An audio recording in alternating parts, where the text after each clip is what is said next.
Oke, selamat malam teman-teman semua. Senang sekali bisa berjumpa lagi ya malam hari ini di Sabdayut episode yang ke-78. Sesuai yang aku bilang di beberapa minggu kemarin ya. Kalau September ini tema kita adalah teknologi. Jadi kita mau ngebahas seputar teknologi dan hari ini kita akan mengangkat satu topik yang harusnya sih kita minati, kita relate juga. Teknologi and my church, bagaimana penerapan atau kegunaan dan bahkan seberapa ramah gereja kita terhadap teknologi, kita akan diskusikan bareng-bareng malam hari ini juga. Oke, tentu aku nggak sendirian, sudah ada beberapa kawanku. Nah, aku mau jelasin sedikit nih tentang Sabdayut itu sendiri. Mungkin teman-teman kan baru hadir ya, baru nonton Sabdayut, jadi bertanya-tanya apa sih Sabdayut itu. Jadi Sabdayut adalah acara ngobrol bareng, membahas topik-topik kekinian seputar anak muda tentunya yang relate, ataupun bahkan yang jarang dibahas. Tujuannya supaya kami mempersiapkan anak-anak muda untuk menjalankan panggilan Allah bagi generasinya. Itu visi Sabdayut sendiri, makanya kami ngebahas topik-topik yang relate maupun yang jarang dibahas gitu ya. Itu sekilas tentang Sabdayut, teman-teman. Kalau sudah kenal Sabdayut, kita mau kenalan dengan guest kita malam hari ini. Dari Febri boleh, terus ke Dina, terus ke Santi. Oke ya. Halo teman-teman semuanya yang hadir di live hari ini. Namaku Febri Saragi. Aku orang Medan, tapi sekarang lagi pelayanan di Batu, di EPPI Batu. Dan sekarang juga lagi studi di STT Amanat Agung. Senang bisa join sama teman-teman, belajar bareng lagi malam ini. Mantap.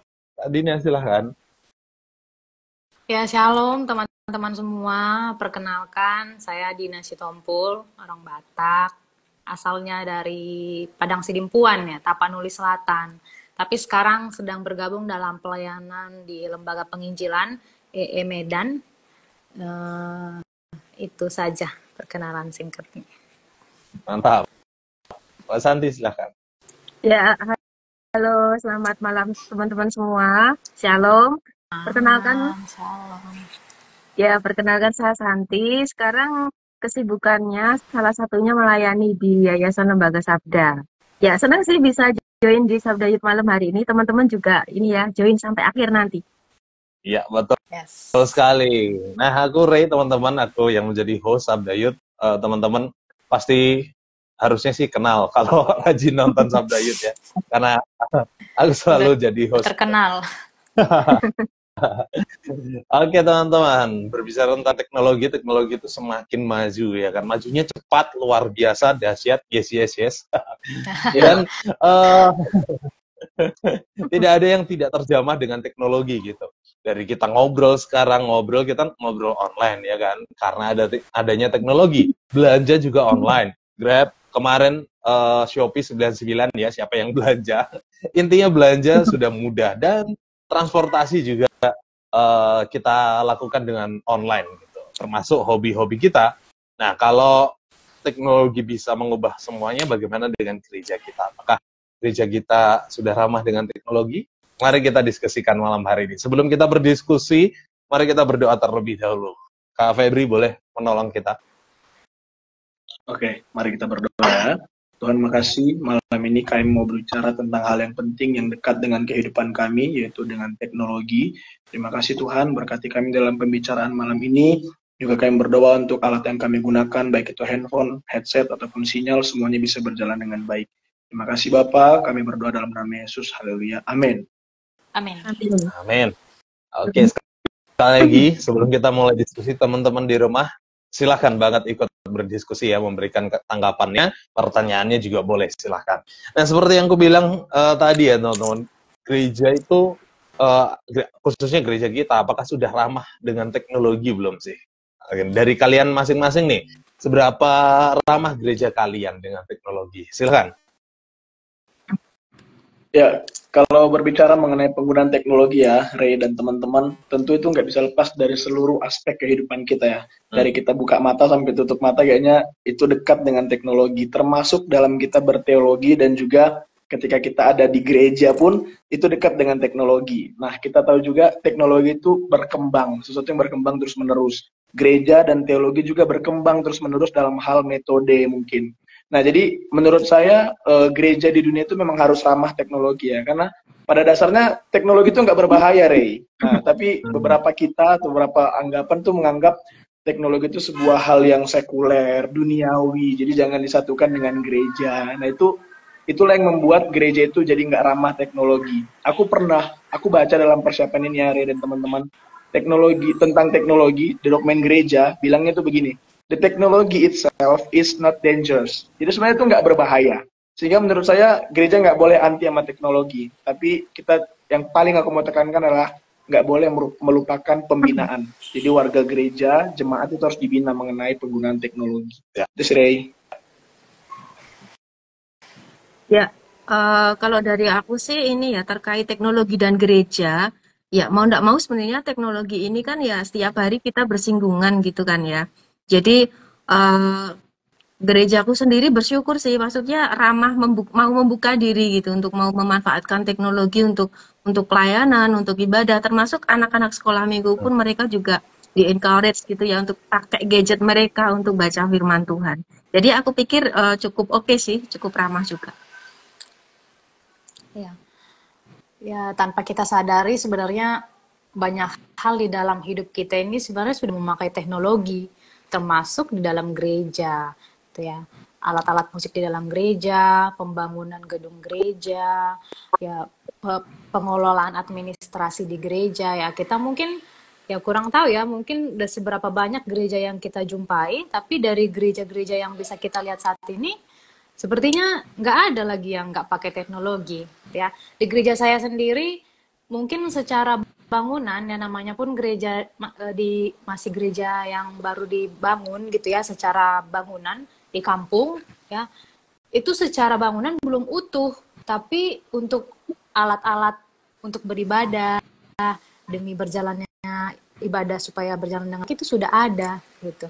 Jadi ya saya rasa hampir semua gereja sudah memakai teknologi saat ini.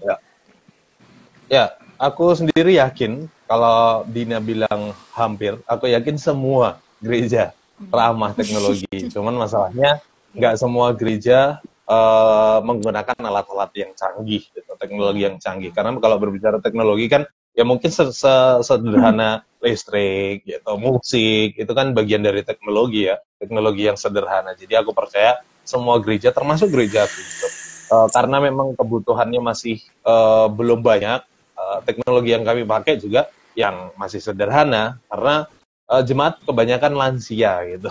Itu yang mengakibatkan nggak begitu canggih-canggih yang gimana-gimana, ya masih ada lah, tapi cukup ramah dengan teknologi.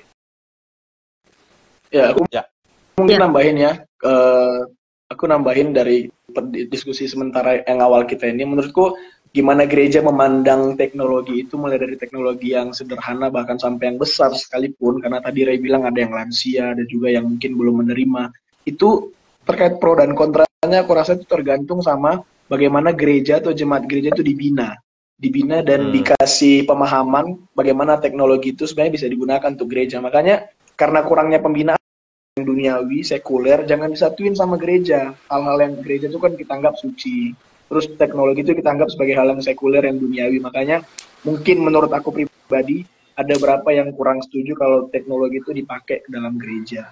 Itu sih. Ya, tapi teman-teman, berbicara teknologi dan gereja itu pasti ada perkembangan ya dari zaman ke zaman, dan itu ada yang bilang teknologi itu bersinggungan dengan gereja. Kalau aku bilang teknologi itu bergandengan tangan dengan gereja.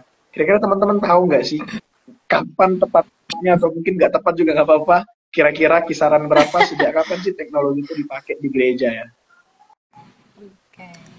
Ya, kalau ngomongin sejak kapan sih, aku pikir mungkin lebih ke masa gitu ya. Jadi masa awal kekristenan dulu itu kan teknologi itu belum semodern sekarang gitu. Jadi teknologinya itu masih sederhana gitu ya. Jadi semacam tinta, perkamen.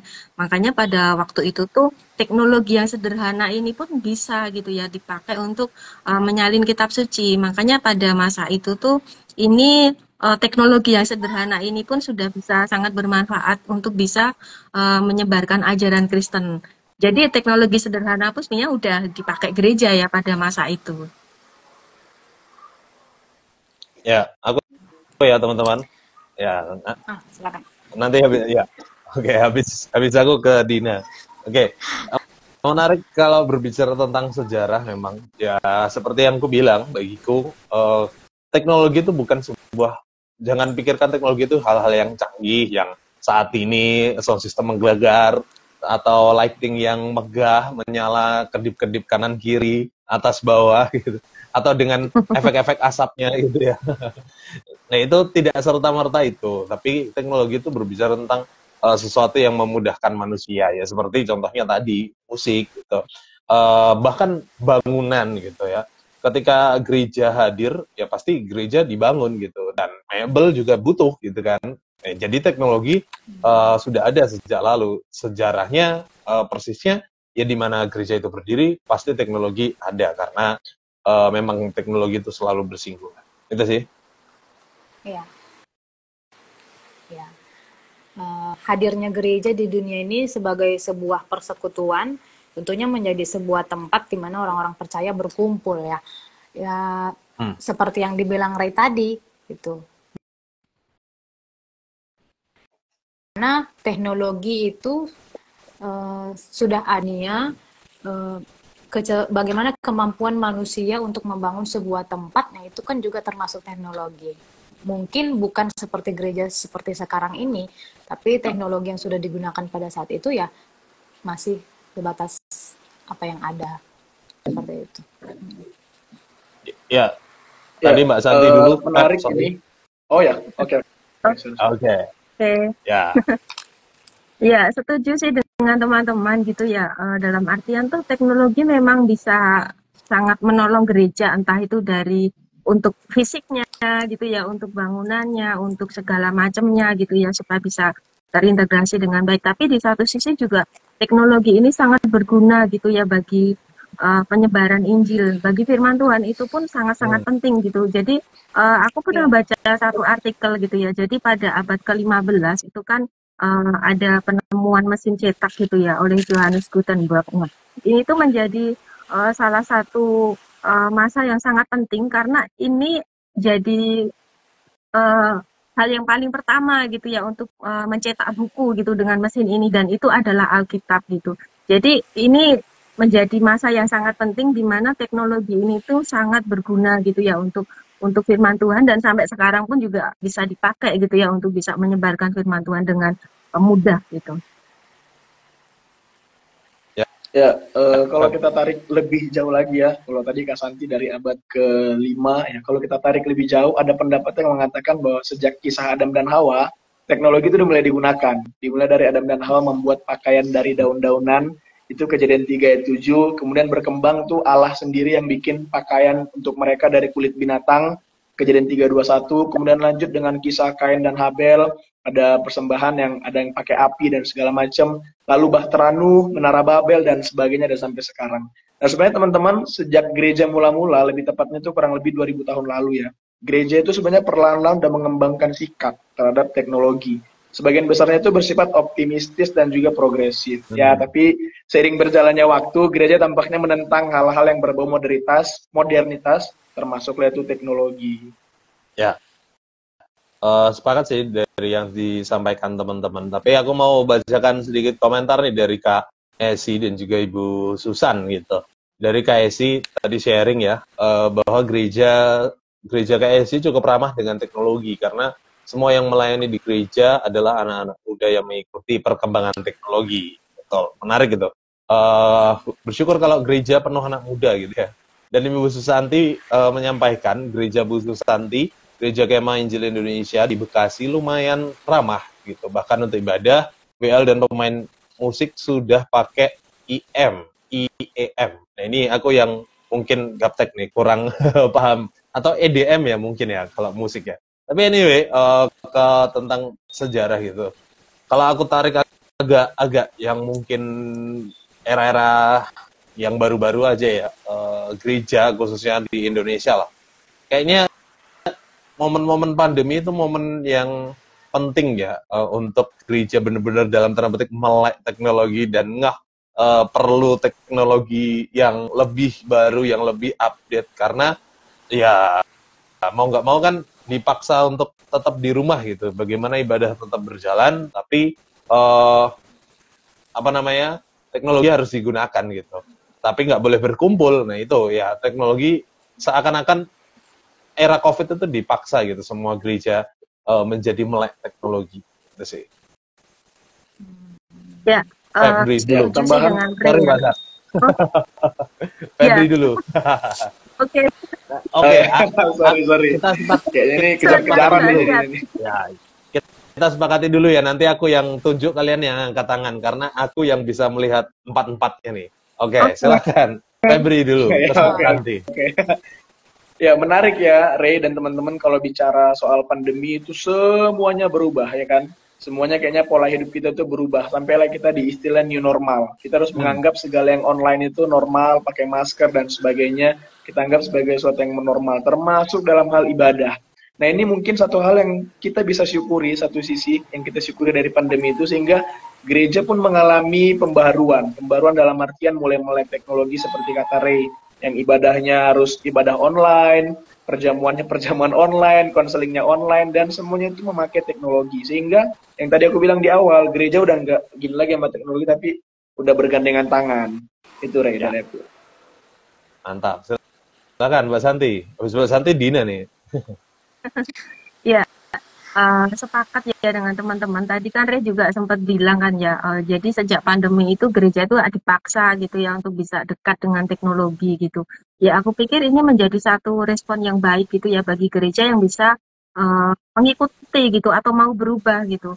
Karena mau nggak mau ya ini aja lah, teknologi itu kan pasti akan berkembang gitu ya, nggak mungkin teknologi itu akan berhenti, itu pasti akan berkembang, akan terus maju gitu. Bahkan majunya itu nggak pelan gitu, tapi malah bisa cepat banget gitu ya. Jadi mau nggak mau gereja tetap harus merespon perkembangan teknologi ini juga dengan gesit juga gitu. Gimana caranya untuk bisa bijaksana menangkap perkembangan ini dan juga bisa memanfaatkan dengan bijaksana tadi itu ya, supaya pelayanan juga bisa jalan dan yang lebih penting apa?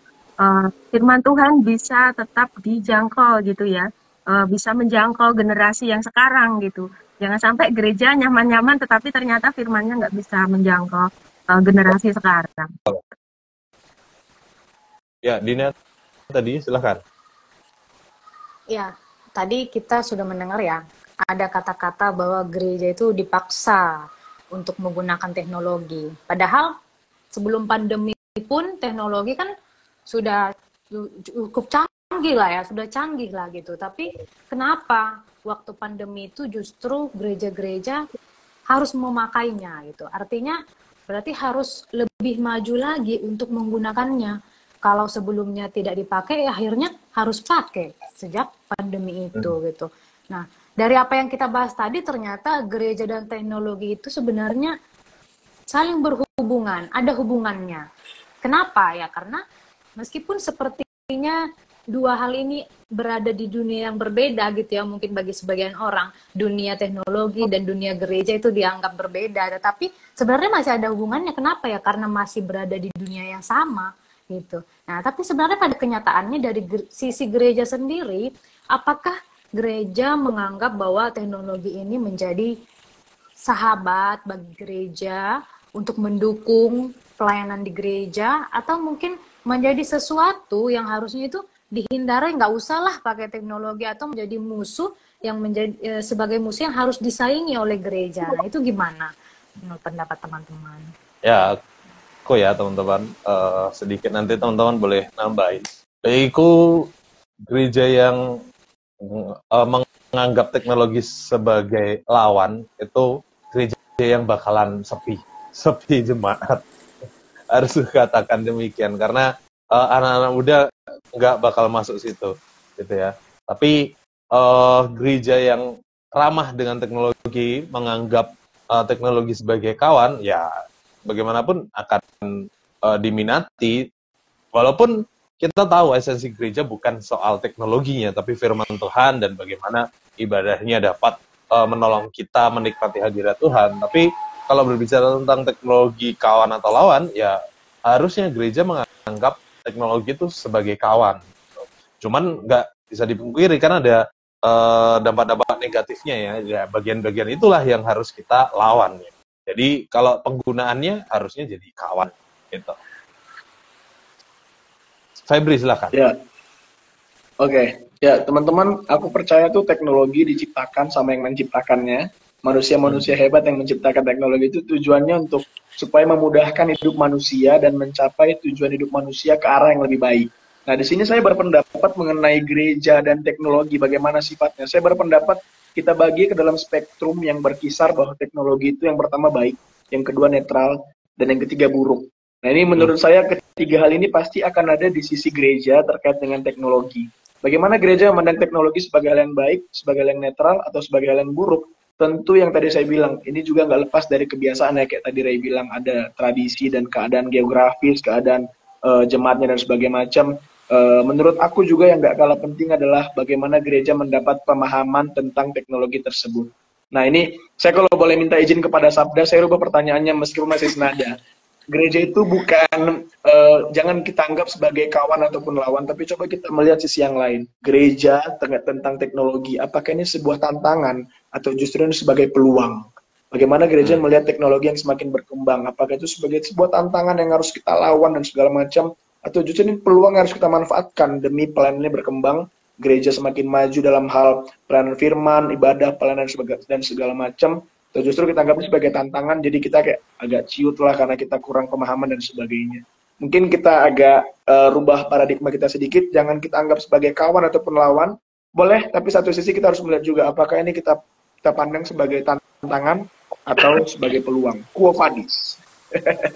Mantap. Itu hampir kesimpulan tuh, Feb. Mbak Santi, silakan tadi yang katakan.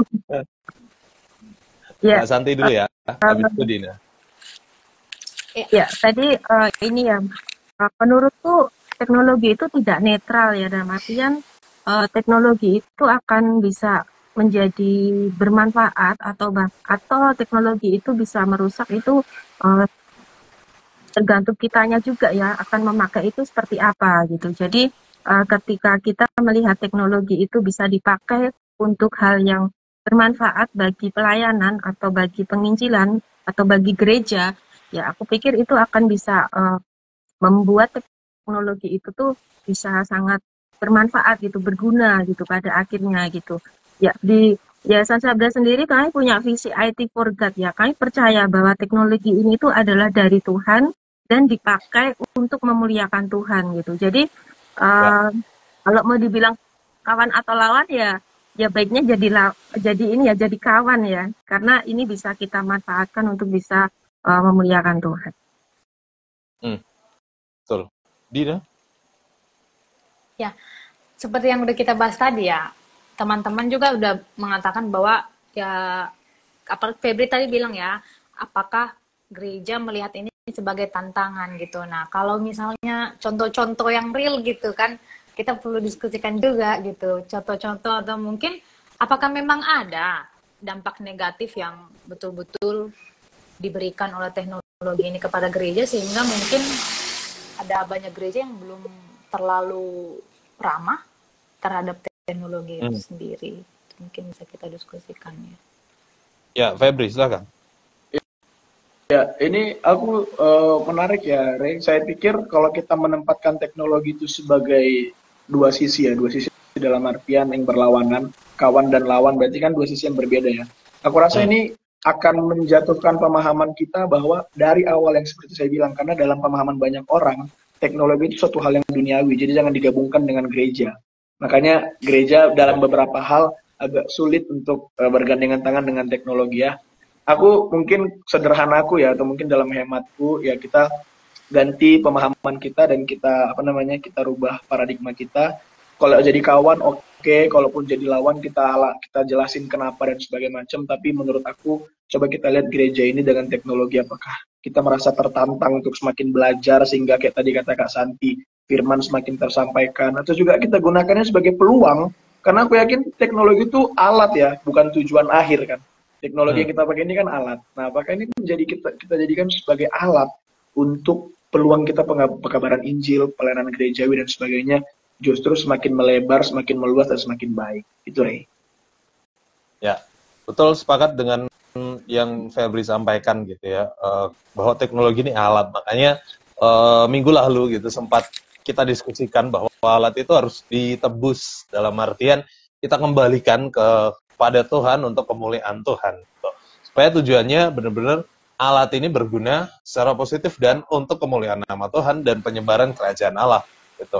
Kalau teknologi dibiarkan begitu saja asal-asalan pakainya, ya munculnya dampak negatif tadi gitu. Dampak negatif mungkin yang dihasilkan kalau aku berangkat dari pertanyaan Dina tadi ya, mungkin membuat para pelayan Tuhan jadi malas-malasan, gitu, kurang persiapan. Apalagi teknologi di zaman sekarang ya, AI gitu kan, menyusun khotbah bisa dengan mudah dan cepat gitu. Nah, dampak negatifnya ya mungkin salah satunya menjadi orang nggak benar-benar persiapan, nggak benar-benar bergumul, berdoa, mendoakan hal itu gitu. Itu salah satu dampak negatif kan. Nah itu yang harus dilawan gitu kan. Bahwa ini alat yang menolong kita, tapi bukan berarti mematikan kita dan bukan berarti kita dikuasai oleh alat itu sendiri, tapi kita harus menguasainya. Itu sih dariku tadi. Pak Santi, itulah silakan. pentingnya Ya. pembinaan ya.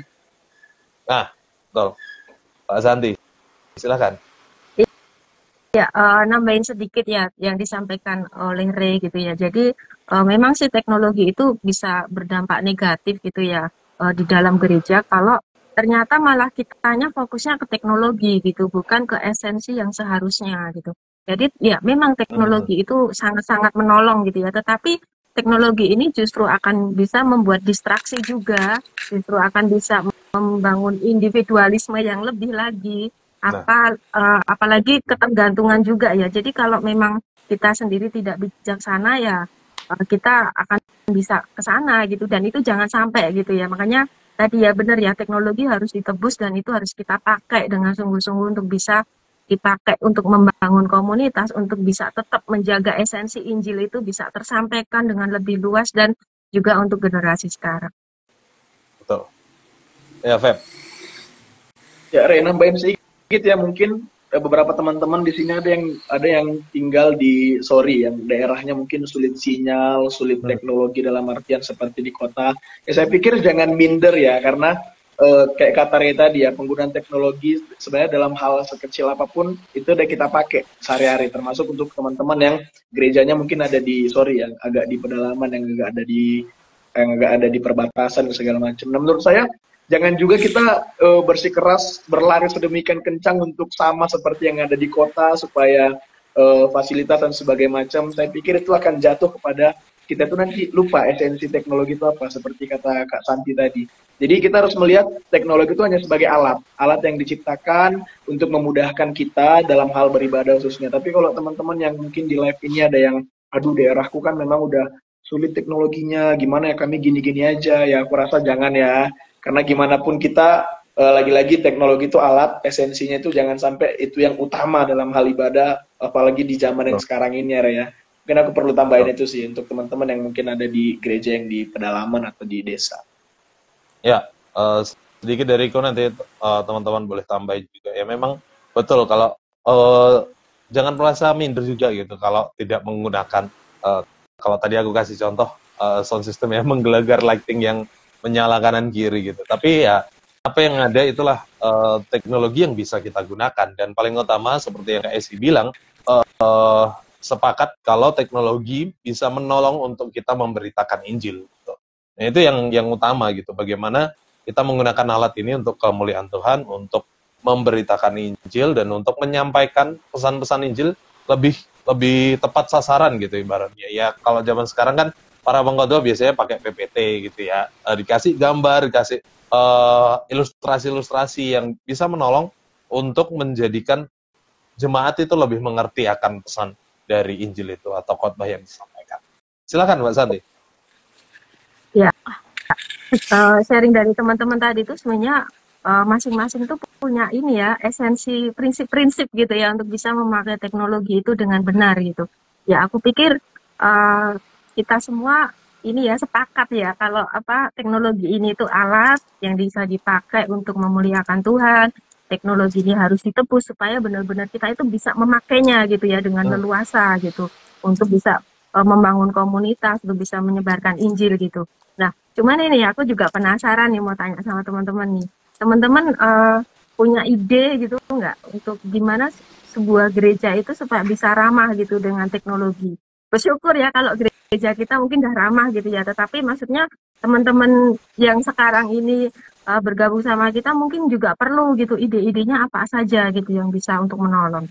Ya, silakan share tim teman-teman. Dina tadi, silakan. Iya. Jadi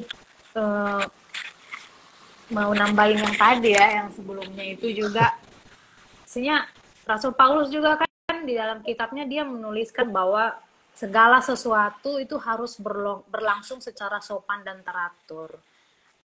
Apalagi dalam memberitakan, kita ini kan sebagai saksi Kristus ya, untuk memberitakan kabar baik itu. Banyak cara yang bisa kita pakai, tapi banyak juga teknologi yang bisa kita pakai untuk menyampaikan Injil itu kepada banyak orang gitu. Bagaimana? Bukan cuma bicara tentang pelayannya ya, tapi juga jemaat di dalam gereja, ya bagaimana menggunakan teknologi itu yang paling banyak dipakai oleh manusia. Ya bicara tentang teknologi termasuk juga alat komunikasi kita gitu ya, apalagi media sosial sekarang gitu. Ya, jadi kalau menanggapi pertanyaan yang disampaikan Kak Santi tadi kan kita udah bahas banyak tuh bagaimana ada banyak mungkin ide-ide dari teman-teman, tapi kalau aku mungkin melihatnya yang pertama itu yang harus gereja lakukan itu, gereja harus memberikan pemahaman dulu. Pemahaman gereja tentang teknologi itu udah sampai mana gitu, udah sejauh mana gitu. Mungkin kita masih belum sepenuhnya welcome sama teknologi karena ketakutan atau seperti yang Kak Santi bilang tadi ya, udah lihat ininya dulu. Kalau di peristiwa bangsa Israel itu udah lihat orang-orang yang gagah perkasanya dulu, negatifnya dulu gitu ya, tanpa tidak melihat dampak positif yang berguna untuk gereja gitu. Jadi kita mungkin di dalam pikiran kita lebih cenderung kepada bahayanya, sehingga kita kurang respect dan mungkin kurang melibatkan teknologi yang sudah ada di depan mata kita. Nah, cara-cara praktisnya yang mungkin gereja mungkin memberikan pemahaman melalui pemaparan materi untuk menyamakan konsep, menyamakan pemahaman. Ya, apalagi sabda ya, pelayanan ke gereja-gereja dengan memberikan materi-materi berkenaan dengan teknologi itu saya pikir sangat bagus sih, karena saya juga udah pernah ikut ya. Jadi itu juga menjadi salah satu cara yang sangat membantu. Jadi pemahamannya dulu mungkin ya, supaya bisa sama-sama menerima, bisa sama-sama welcome, sehingga nggak ada dampak-dampak negatifnya gitu. Aku nggak setuju atau salah satu pihak bilang setuju, enggak. Tapi ya supaya demi kebaikan bersama, pemahamannya dulu itu mungkin lebih disamakan. Thank you Dina. Febri silakan, angkat tangan tadi. Ya, sebelum aku jawab, aku mau menanggapi boleh ya yang di komentar ya. Boleh, silakan. Ya, Ibu atau Kak Susan itu beliau bilang tergantung pemimpin atau pendetanya kalau dia masih tradisional. Nah itu yang tadi saya bilang Bu, maksud saya mau setradisional apapun gereja atau pendetanya, menurut saya jangan sampai itu jadi buat kita menarik diri. Oh iya, gereja kami belum pakai teknologi. Oh iya, pendeta kami itu masih kolot, istilahnya begitu ya. Saya pikir jangan sampai itu menjadi alasan kita untuk ya udahlah kami nggak usah ke gereja ini karena gerejanya masih kolot misalnya. Ya udahlah kami nggak usah ke pendeta ini karena dia khotbahnya aja masih pakai kertas, ketika yang lain udah pakai PowerPoint dan sebagainya. Lagi-lagi seperti yang aku bilang di awal dan Kak Santi juga tegasin, teknologi itu hanya alat. Kalaupun dia tidak ada, maaf kata dari berapa ribu tahun yang lalu pun firman Tuhan itu tetap jalan walaupun tanpa teknologi, iya kan? Kata kasarnya begitu kan. Yeah. Nah, karena ada teknologi inilah makanya dipermudah untuk menyampaikan firman Tuhan. Nah, jadi menanggapi Ibu atau Kak Susan ini, untuk teman-teman lagi-lagi aku pikir kalaupun gereja kita atau pendeta kita masih tanda kutip tradisional, belum pakai teknologi yang begitu mumpuni seperti di kota, ya aku pikir itu jangan sampai bikin kita jadi ciut, jadi jemaat yang rendah diri, yang jadi minderan. Jangan ya. Oke, mungkin nanggapin itu dulu, Ray. Nanti baru yang pertanyaan Kak Santi ya. Disambung juga boleh sebenarnya, Feb. Tapi aku mau menyampaikan beberapa ide nih. Kita balik lagi ke pertanyaan inti ya. Ide penggunaan teknologi. Ini Pak Adio Interior atau Pak Lukas nih menyampaikan sebetulnya teknologi itu bisa digunakan untuk pengajaran, administrasi, absensi kehadiran dengan penjabaran detailnya masing-masing. Absensi sekarang di Sabda beberapa kali sudah roadshow menggunakan absensi dengan QR code ya. Jadi datanya langsung terintegrasi dengan docs gitu. Jadi tersave semua, itu salah satu penggunaan teknologi. Jadi memudahkan sekarang gitu. Tanpa harus ngitung manual. Biasanya kalau dulu aku di kampusku kalau ada ibadah, biasanya orang bawa kantong persembahan sambil bawa mana, San? itu. Ya di Batu lah, kampus mana lagi. Aku masih baru S1. Itu sambil bawa hitungan manual tuh. Jadi sambil mencet-mencet hitung atau biasanya tim penerima tamu tuh biasanya hitung. Nah, sekarang bisa presensi dilakukan dengan QR code. Semua HP, hampir semua sih itu sudah punya scan kamera yang bisa scan barcode. Itu salah satu ide penggunaan teknologi. Atau yang lebih teratur lagi, pengurus gereja bisa mengatur administrasi gerejanya. Mbak Santi dulu ya, habis itu Febri. Itu sih sedikit ide dariku. Mbak Santi silakan. Ya, sedikit nambahin juga, selain yang disampaikan Re, teknologi mau yang sederhana maupun yang sekarang gitu ya, aku pikir itu sangat bisa menolong untuk studi Alkitab juga gitu ya, karena mau nggak mau gereja yang bertumbuh adalah gereja yang jemaat-jemaatnya juga cinta Alkitab gitu, yang mau baca Alkitab, mau belajar, jadi dari sana iman pun juga bertumbuh gitu ya. Jadi kalaupun misal di gereja yang hanya ada Alkitab yang cetak, itu pun aku pikir itu sudah teknologi juga ya, yang bisa dipakai juga untuk belajar gitu. Atau kalau misalnya yang sekarang generasi muda punya gadget ya, punya HP gitu ya, itu juga jangan hanya untuk medsosan aja gitu, tapi pakailah itu juga untuk studi Alkitab gitu. Jadi kalau datang ke persekutuan atau di kelompok sel gitu ya, itu pakailah HP itu untuk bisa belajar firman Tuhan. Jadi itu salah satu ini ya, aplikasi atau ide untuk bisa memakai teknologi untuk gereja, untuk pertumbuhan juga. Ya, sepakat. Febri, silakan. Ya, teman-teman, saya pikir mengintegrasikan antara teologi dan teknologi atau gereja dengan teknologi di zaman yang sekarang serba digital itu sangat penting ya, bahkan kalau boleh harus. Meskipun kita harus pertimbangkan beberapa hal seperti keadaan geografis, SDM-nya, atau bahkan seperti Ibu atau Kak Susan bilang, gembalanya justru pendetanya. Tapi bagi saya, kalau gereja itu memungkinkan untuk memanfaatkan teknologi dengan tujuan Injil tersampaikan, memudahkan pelayanan, why not? Kenapa kita nggak pakai ya? Aku sendiri pakai ya, Ray dan teman-teman, waktu aku khotbah gitu ya, misalnya untuk buat PowerPoint itu kan pakai teknologi, terus pointer untuk menggerakkan PowerPoint, komputer, proyektor dan sebagainya. Bahkan teman-teman yang ibadah online atau onsite itu juga pakai teknologi kan, yang sekarang ada kamera dan lain-lain. Nah, aku cerita sedikit ya, kemarin bulan lalu ya kurang lebih aku tuh ke Ambon. Nah, aku kaget jujur teman-teman, aku belum tahu apakah udah banyak sinode gereja yang pakai ini. Sinode gereja di Ambon itu, khususnya GPM, Gereja Protestan Maluku, tuh mereka tuh punya media centernya sendiri. Media center GPM yang dimana di situ ada isinya database jemaat, informasi tentang jemaat, publikasi tentang kegiatan sinode. Mereka punya YouTube, punya Instagram, punya semuanya, dan mereka integrasikan itu dalam sebuah satu wadah apa ya, yang pokoknya punya media center sendiri lah. Aku nggak tahu, mungkin dalam sedikit pengalamanku, udah berapa banyak gereja yang punya media center ini, yang memang dia khusus menggunakan teknologi itu dengan baik, seperti kata Kak Santi tadi, dengan bijak. Sehingga satu sinode ini udah dikasih pemahaman. Bahkan mereka tuh, yang aku menarik adalah, menambahin yang ide tadi Ray bilang itu, mereka udah pakai sistem e-budgeting untuk mengurus keuangan gereja, keuangan sinode, atau bahkan transparansi soal keuangan, mereka udah pakai sistem e-budgeting. Nah, saya rasa ini contoh bagaimana teknologi itu dianggap sebagai tantangan, tapi sekaligus peluang, dan menjadikannya sebagai teman yang bisa diajak untuk bergandengan tangan. Itu sih, Ray dan teman-teman. Ya, aku ya teman-teman. Menarik sih dari yang teman-teman sampaikan, bahkan terakhir Febri bilang seperti itu. Aku jadi ingat sudah banyak sekali gereja yang persembahannya QR code gitu. Jadi terekam semua gitu ya. Jadi QRIS. Bukan hanya beli boba nih yang pakai QRIS, tapi persembahan juga sudah pakai QRIS gitu. Itu juga salah satu manfaat teknologi. Jadi bahkan aku mau tarik yang lebih simpel lah.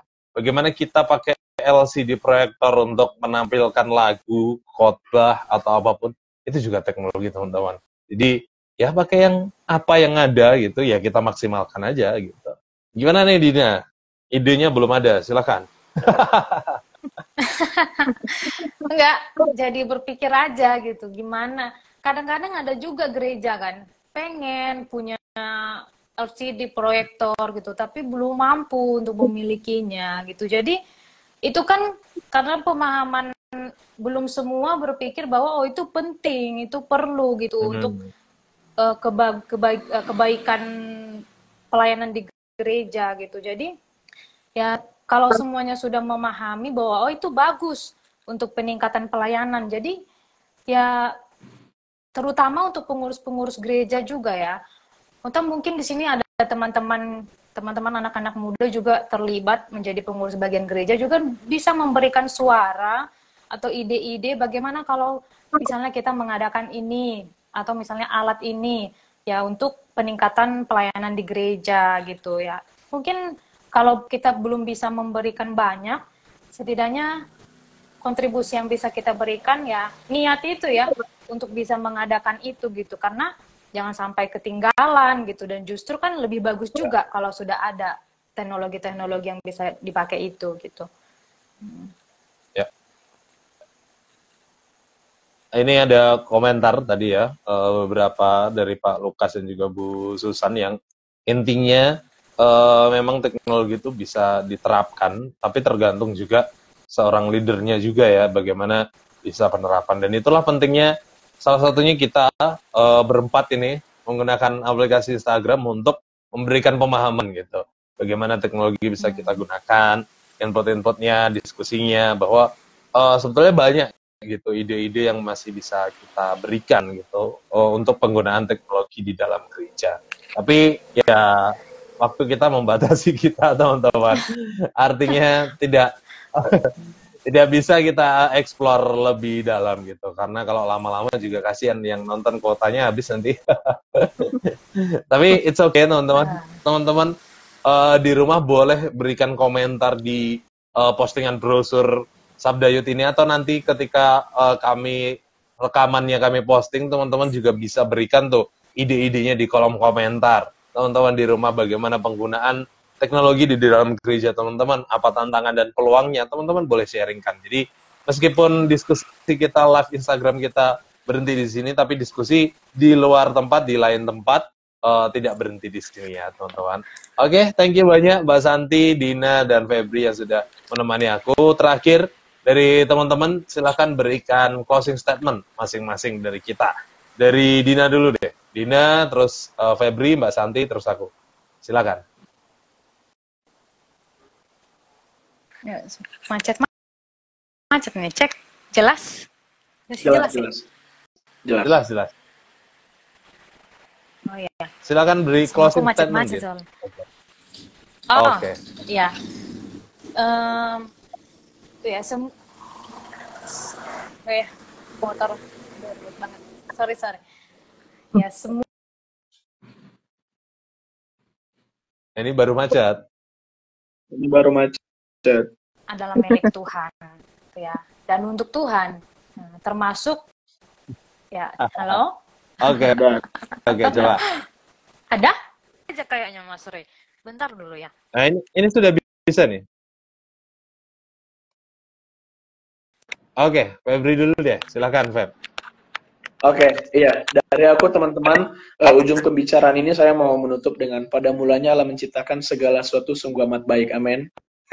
Termasuk otak dalam diri kita itu pun diciptakan Tuhan sungguh amat baik. Maka mari kita menggunakan semua yang Tuhan ciptakan yang sungguh amat baik tadi, kita gunakan dan kita manfaatkan juga dengan sebaik-baiknya, dengan tujuan akhir bahwa semuanya pun akan sungguh amat baik, termasuk dalam hal menggunakan teknologi.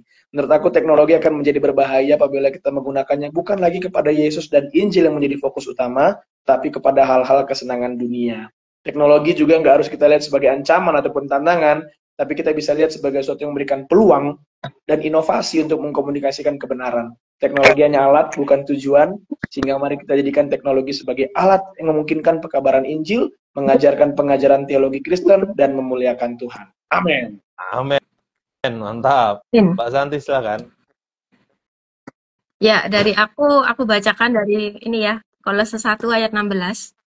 Karena di dalam Dialah telah diciptakan segala sesuatu yang ada di surga dan yang ada di bumi, yang kelihatan dan yang tidak kelihatan, baik singgasana maupun kerajaan, baik pemerintah maupun penguasa, segala sesuatu diciptakan oleh Dia dan untuk Dia. Ya, segala sesuatu termasuk di dalamnya teknologi dari Tuhan, mari kita pakai untuk memuliakan Tuhan. Amin. Silakan Dina. Ada suaranya nggak? Ada. Coba. Ya, aduh maaf. Ya, jadi apa yang bisa saya sebutkan yang mungkin ya semua yang ada di dunia ini itu kan milik Tuhan ya, seperti yang dibilang Kak Santi tadi. Semuanya ini milik Tuhan dan untuk Tuhan gitu. Termasuk teknologi. Kalau kita merasa teknologi adalah milik kita dan untuk kita, ya mungkin kita akan sesuka hati kita dalam menggunakannya. Yang kita lakukan adalah fokusnya untuk diri kita, bukan untuk Tuhan. Sehingga mau mengajar anak-anak muda Kristen di sini juga, mari menggunakan yang Tuhan beri itu semuanya untuk Tuhan, termasuk teknologi. Mari berkontribusi untuk gereja kita masing-masing, ya. Mungkin kita nggak bisa berkontribusi yang banyak, tapi ini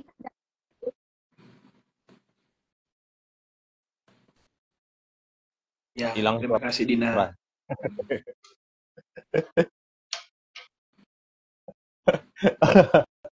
Oke, tapi poinnya oke. Oke, dari itu teman-teman. Ya, oke. Ya, seperti Sabda selalu gaungkan, IT forgot dan bahkan yang terbaru, I forgot. Jadi mari kita pakai untuk Tuhan. Gak usah saling menyalahkan kanan kiri, pemimpin kita, gembala kita, pengurus gereja kita, tapi mulailah dari kita untuk menerapkan teknologi di dalam gereja. Apapun yang bisa kita lakukan untuk gereja, mari kita lakukan. Sumbangsih kita yang bisa kita berikan. Kita berikan ide, kita berikan masukan. Kalaupun mereka belum menerima, it's okay. Tapi yang jelas kita bisa menggerakkan mereka, bisa menolong mereka melalui ide-ide yang kita berikan. Jangan menyerah teman-teman, tetap semangat. Sekali lagi, IT for God. Amin. Thank you banyak teman-teman. Thank you Febri, thank you Santi. Thank you Mbak Santi. Jangan menyerah. Thank you Mbak Santi dengan sinyalmu. Thank you juga Dina sudah menemani ngobrol malam hari ini. Ya, kita jumpa lagi ya. Siap. Nah, mantap. Minggu depan, hari Selasa, Sabda Youth masih menemani teman-teman semua dengan topik yang baru minggu depan. Teknologi and my family. Bagaimana bisa menciptakan smart family? Kira-kira bisa nggak? Nah, kita diskusikan minggu depan ya. Di hari yang sama, di jam yang sama, di platform yang sama, di akun yang sama, Sabda Resources. Follow supaya tidak ketinggalan. Dan teman-teman yang sudah memberikan komentar, aku ucapkan terima kasih banyak. Yang belum terbacakan, minta maaf. Karena memang cukup banyak malam hari ini. Dan thank you teman-teman yang sudah ikut berdiskusi dan nimbrung. Jangan lupa minggu depan hadir lagi dan ajak teman-teman yang lain supaya semakin banyak dan lebih banyak kita ngobrol bareng, diskusi bareng. Oke, kita tutup diskusi kita malam hari ini. Boleh Dina menutup dalam doa? Apakah bisa nih audionya? Semoga lancar nih. Iya Mas, kayaknya benar enggak? Ya, kayak lagi. Ya, daripada putus-putus, Mbak Santi aja ya tutup dalam doa. Siap. Oke. Tuhan Yesus, kami bersyukur ya Tuhan untuk malam hari ini. Kami bersyukur boleh ada kesempatan untuk kami bisa men-sharingkan Tuhan tentang teknologi dan juga gereja. Kami bersyukur ya Tuhan, kiranya apa yang boleh kami sharingkan hari ini juga boleh membukakan wawasan setiap kami, juga untuk teman-teman yang bergabung kami juga bersyukur, kiranya mereka juga mendapat berkat, mendapat wawasan baru, dan mereka juga boleh Tuhan untuk mulai hari ini juga memanfaatkan Tuhan teknologi untuk memuliakan nama Tuhan. Kami bersyukur Tuhan kiranya apa yang sudah kami sampaikan ini dan mungkin nanti juga untuk setiap arsip video dari tayangan malam hari ini juga boleh memberkati banyak orang lagi, sehingga gerejamu boleh semakin bertumbuh, teknologi boleh dipakai untuk memuliakanmu, dan juga banyak jiwa boleh mengenal firman-Mu. Terima kasih Tuhan Yesus, kami mau menyerahkan waktu kami selanjutnya dan juga setiap aktivitas kami ke dalam tangan Tuhan. Hanya di dalam nama Tuhan Yesus, Tuhan dan Juru Selamat kami yang hidup, kami sudah berdoa dan mengucap syukur. Amin. Amin. Amin. Thank you banyak teman-teman. Thank Sampai you. jumpa minggu depan. Danke, Salam. danke. Berkat.